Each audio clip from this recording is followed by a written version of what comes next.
चली गंगा जल छिड़कले जले ना ठीक से न हईब।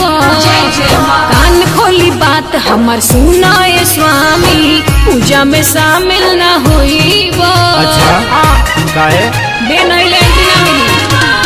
काम नहीं चली गंगा जल छिड़कले चले न ठीक से न हईब। कान खोली बात हमार सुनाए स्वामी पूजा में शामिल न होईब। भगती के भाव में अभाव नहीं चली काम जन करो बेढंगा। झूठो के धनिया करत बारू पंगा मन चंगा तो कटौती में गंगा। झूठो के धनिया करत बारू पंगा मन चंगा तो कटौती में गंगा। जय जय माँ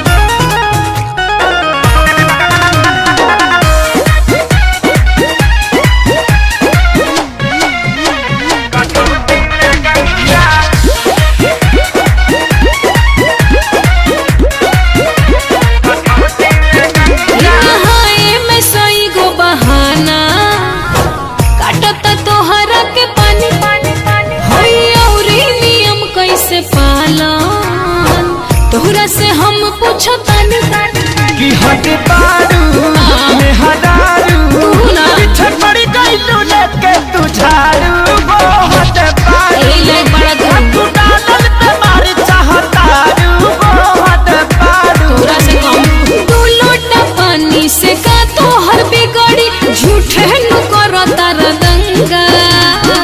झूठो के धनिया करत बारू पंगा मन चंगा तो कटौती में गंगा। झूठो के धनिया करत बारू पंगा मन चंगा तो कटौती में गंगा।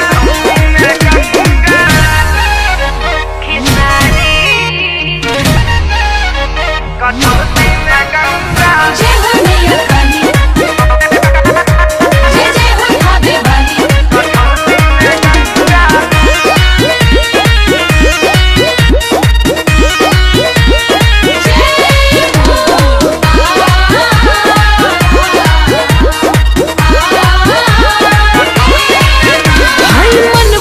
शुद्ध रही राजा तन के रही जब सुधी बोला बोला सैया खेसारी कहिया खुली तोहर बुद्धि।